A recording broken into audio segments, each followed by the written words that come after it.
Greetings, everyone. So today I wanted to talk about lack of empathy.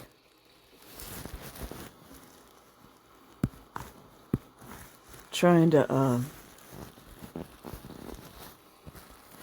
set my phone so it's easy to.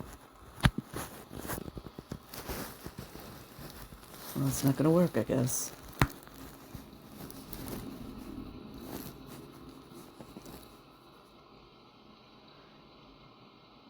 So anyhow, I had another YouTube channel floating around somewhere. I don't know if YouTube deletes your channel after a long time if it is not used, or if maybe I'm just not seeing it.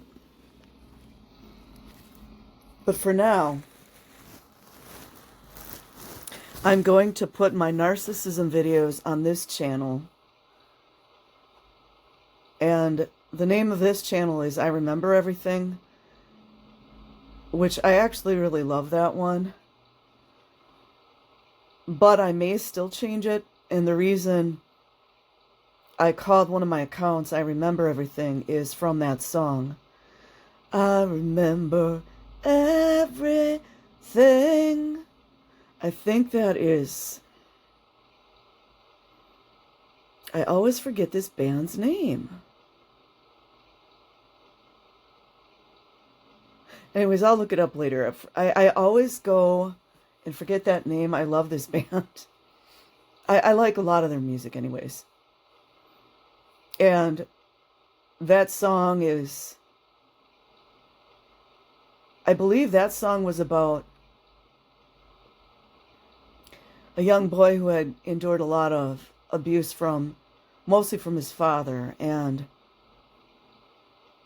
he talked about his brother, and I don't know, it's a good song. So when I created this account, I remember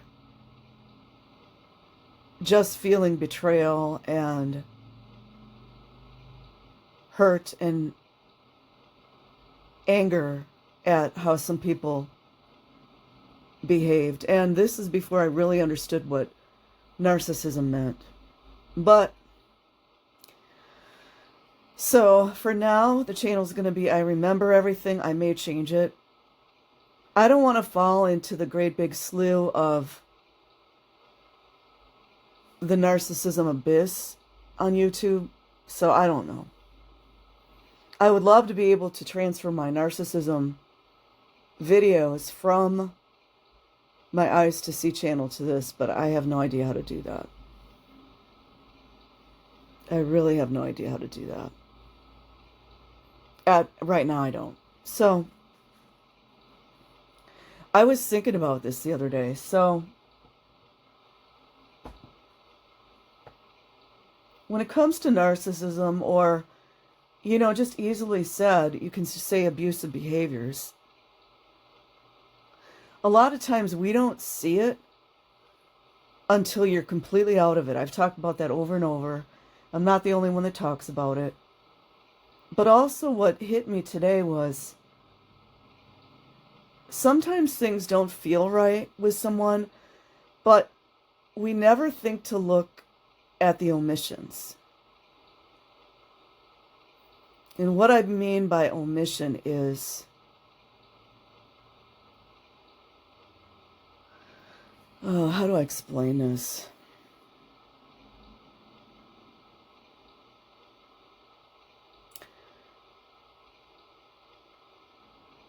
Well, this is really easy. That example I'm going to give you. Say if you get admitted into the hospital and you tell someone you're in the hospital, or you tell someone you're in the hospital, or that you just got back from the hospital, and there's hardly any reaction.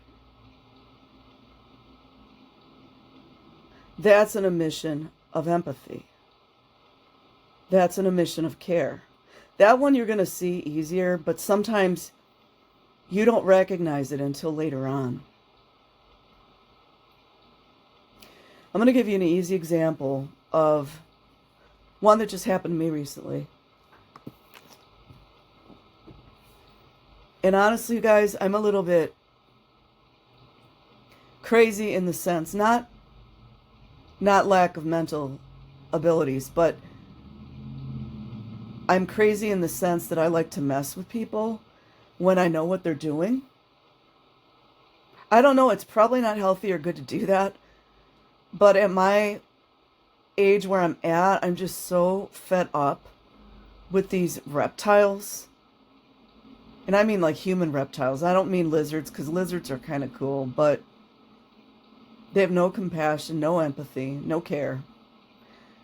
So recently I was calling a medical agency to make an appointment for travel. And I could tell right away, immediately, that this person, this man, was callous, cold, uncaring, cruel, no empathy at all. Zero. So I did get a little bit taunting because I knew that's what he was. I could feel it right away. And he was asking me about something to do with my oncology treatment or some, I don't remember exactly. And it was like the way he was asking me the questions were like as if I'm making some shit up. And honestly, I don't resort or use as much energy now that I would have when I was in my 20s. Because who wants to waste their mental or physical or spiritual energy on anyone, right? But I could feel it. So we're trying to deduce what monetary account this travel would come out of. And, I was suggesting oncology or this department or that department, etc. And he's like, oh, okay. Like, when a person is acting weird like that, when you're talking about cancer, you already know you got a psycho. I mean, he very well could have been a psychopath.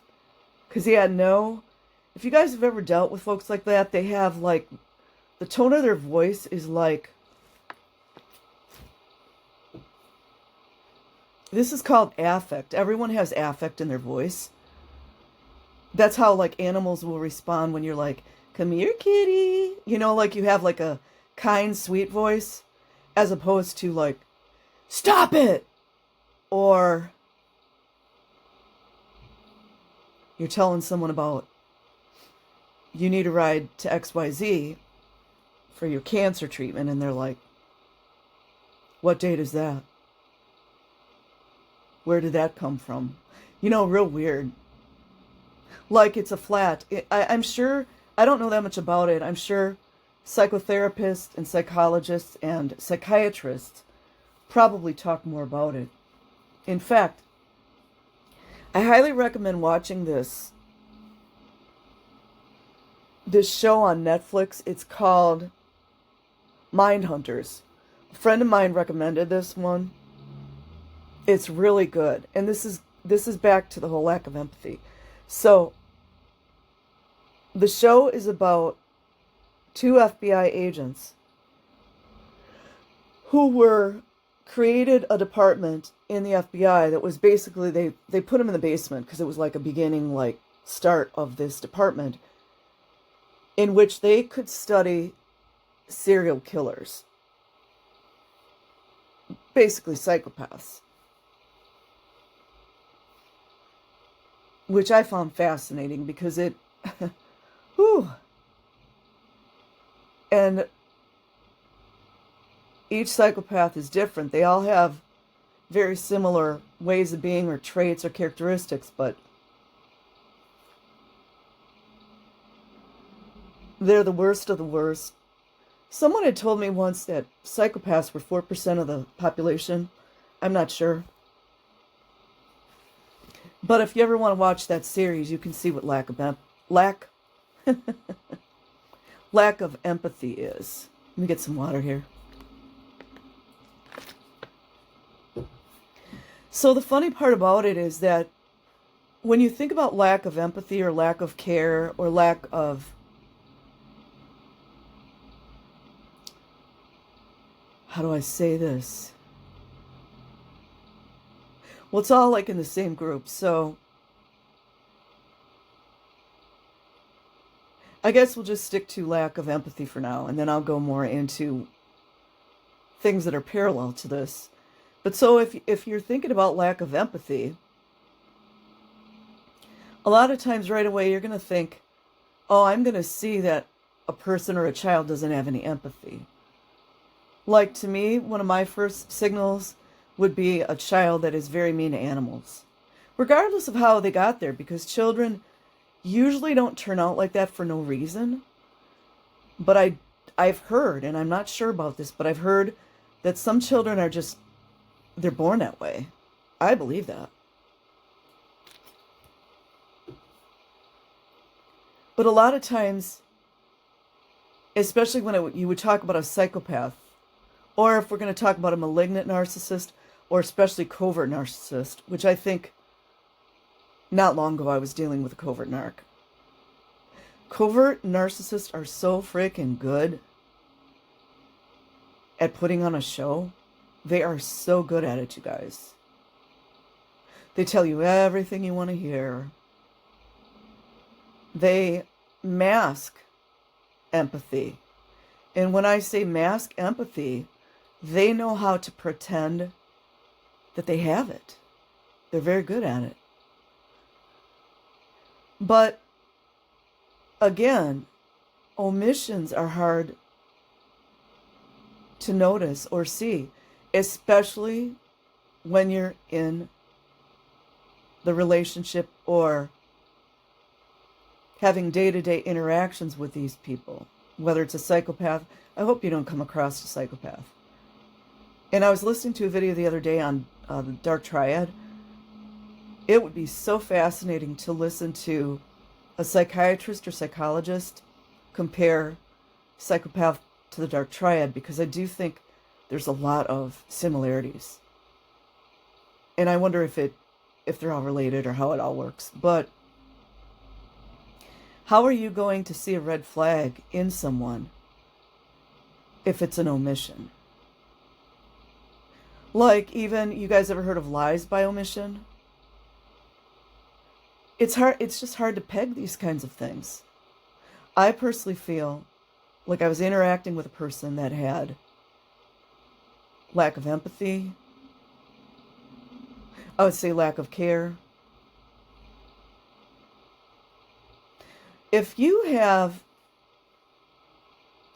a person who you think is your friend, and they never ask you how you're doing, that's a clue. Or if you have a friend, and this could be a relative or whatever, it doesn't have to be a friend. You have a friend, and every time that you meet with them, interact with them, are on the phone, and all they talk about is themselves, that's an omission of care. That's an omission of empathy. It reminds me of the clause duty of care. You guys have heard that one before. And like I always say, you cannot force these entities that have no compassion, that have no empathy, to have it. It's never going to happen. We see it in law enforcement officers that, number one, don't want to learn the law, do not follow the law, which that's narcissism. The laws don't apply to them. But finding lack of empathy by omission is, to me, that's kind of hard to recognize. Especially like if you use a person like myself going through breast care treatment, I've got so much on my mind. How am I going to really be able to deduce if someone truly has empathy when I got so much going on? And that could be anybody going through a lot of stuff. And then again, where do these narcissists, or especially psychopaths, where do they go? To the vulnerable, automatically. Someone who just went through divorce, someone who has a drug or alcohol issue. Oh, they especially love people that have a history of abuse. Because a person who has gone through abuse before, unless they've got a lot of good counseling, not shit counseling, unless they've got a lot of counseling or have done a lot of work on themselves on their own, they're going to keep falling into that same trap. So they look for a person who's going through breast cancer treatment. They look for a person who their husband just left them. They look for a person who could offer them a place to live. A pedophile is going to look for a single woman with children.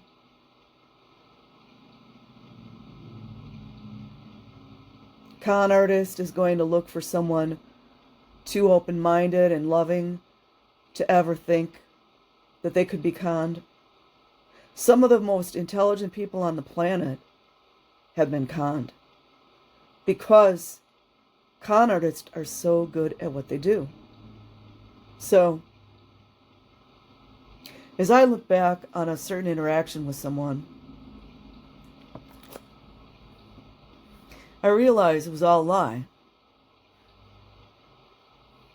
And sometimes I always tell people, and this, I mean myself too, when you start to feel a little bit confused about things, about what is going on with an individual, that's always a clue that something's not right. Someone's always telling you how much they care about you and that they're going to be there for you, but they're fucking never there for you. You're in the middle of chemotherapy and you're doing your own dishes. You know what I mean? My dad used to always say talk is cheap, and that's so true. Or you guys ever heard the one, put your money where your mouth is? It's so true. So, and I think, when we're talking about lack of empathy, especially with a covert narcissist, which they're the more tricky, sinister, secret kind. It is hard to detect these folks. There's so many really good videos now on covert narcissism. I watched one the other day from Dr. Carter, he's actually no longer doing videos, but he has a lot of them up. And then he was interviewing a woman, I can't remember her name right now. She has a book on covert narcissism, which I've also purchased. It's a really good book. It's really simple. You go through it, and she lists all the things that covert narcissists do. They're tricky, man, I'm telling you. So, and again, I watched another video with Dr. Ramani and covert narcs. No, it was mostly focused on narcissistic friends. And Dr. Ramani was saying even she gets tricked. Like, it is easy to get tricked. Especially the coverts. So, she was just saying, like, the minute that she sees certain kind of traits, she's like, she's done. That's me. I'll play around. But the thing is, unless you really, really go in and study the behaviors of these narcissistic, mean girl, bully type, no empathy, triangulating, narcissistic supply, narcissistic collapse, fake empathy, virtue signaling. I would tell anyone on this earth, go study virtue signaling.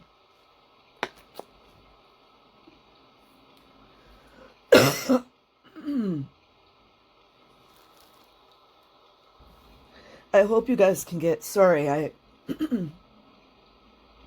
drank some water and it went down the wrong pipe. So, I hope that you guys listen to this whole video because I want to get into more examples of what I feel like are true signs of narcissism, but more specifically, true signs of lack of empathy. One is going to be they're always arguing with someone. They're arguing with someone on the internet about how they're right about this or that. They always have to prove they know more than that person. They're arguing with their relatives, telling their relatives they don't know what they're talking about. They know more than they do, and dictating. And not just the internet, but, you know, they do it on the internet. They do it in real life. Their coworkers are always effed up.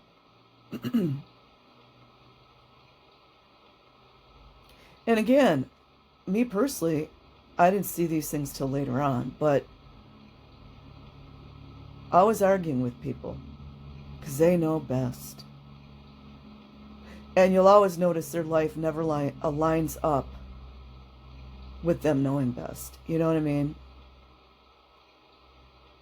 Whether they're broke all the time or whatever their thing is. Because everyone's different. Excuse me. All narcissists are different, just like we're different. So it always comes out in a different way. The second sign would be they always have to be in control. They've always got to be in charge. They always have to know more than the other person. The other person's an idiot. They will interject themselves into positions at their church, positions at their job, positions in their family, where they're always telling other people what to do. Always. Always. And the third part that I'm sorry, guys, I got pneumonia. I'm doing the best I can. So, the third part is, it's more in depth. They tell people what to do. People that they have no business bossing around. So I wouldn't say generic bossing around.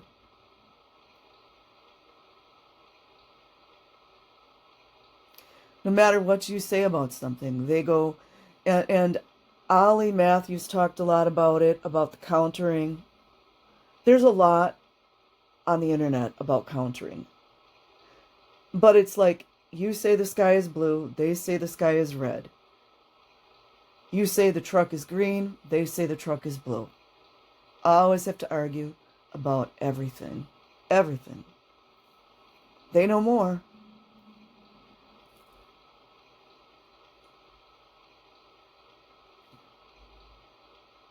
And this all falls under lack of empathy. All of it. Because they don't care how you feel. They don't care about your life.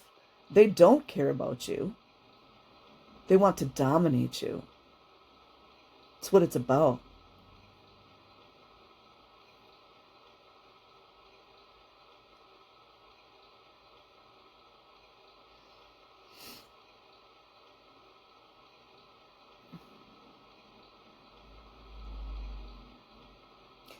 Oh, number 4. Virtue signaling. That's all they do every freaking day of their life. I'm getting much better at recognizing that. A lot of, like, if you're talking about an empath that really has a good heart and cares about other people,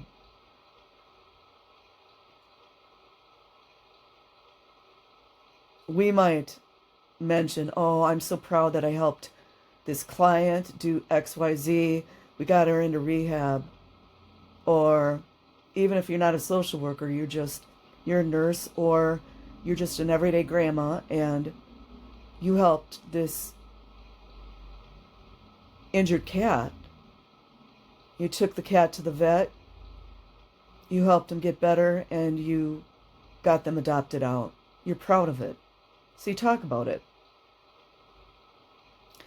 But the difference between someone just talking about and being proud of helping other people and virtue signaling is, again, I talk about this a lot.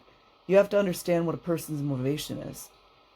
So someone who's virtue signaling is telling everyone how great they are or how much they've done in order to get attention back onto themselves. We see it all over social media. We see it in the mass media, which I don't watch. And you have to discern individually if a person's really like that, because I would say if it's an excessive virtue signaling, like it's all the time, don't you remember what I did for that person? Which there's the obligation right there. Watch that shit.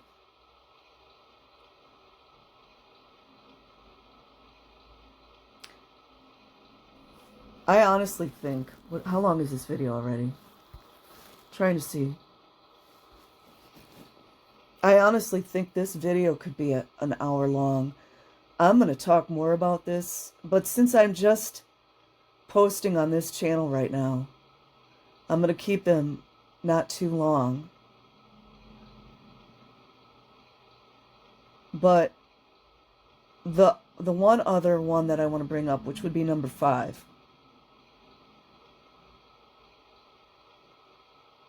is helping others. So helping others would be under virtue signaling. But you really, unfortunately, in the world that we live in now, you have to be careful whom you accept any kind of help from.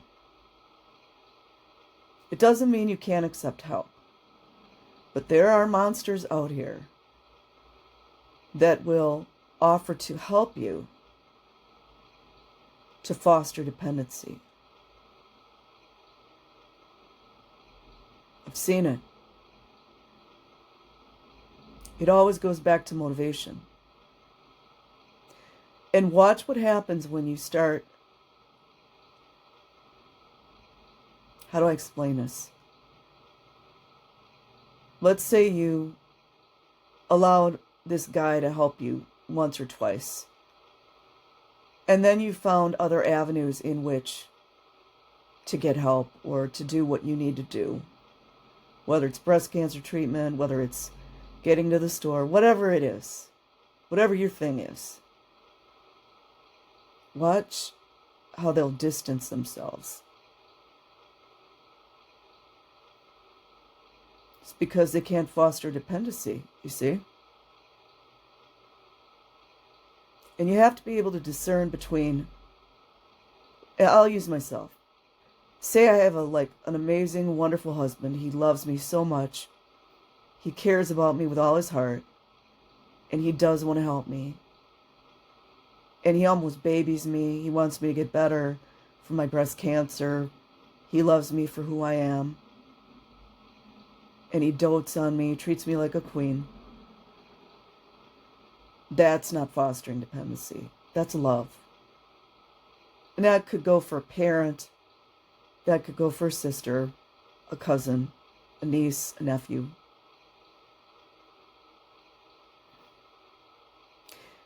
With the more covert or passive-aggressive types, you're going to see withholding of things. Silent treatment, that goes as well. But I don't want this video to be too long. Go do some researching on silent treatment. Or even ghosting on text. not answering texts or phone calls. They love that shit. And yeah, it's difficult sometimes to go back and look at the omissions. But if you look back to see interactions with a person and you see all these omissions, it's something to watch. And if you're so-called friends with someone or even relatives, and they never really ask you how you're doing, especially when you're going through breast cancer treatment or you're going through a difficulty in your life, that means they don't care. Period.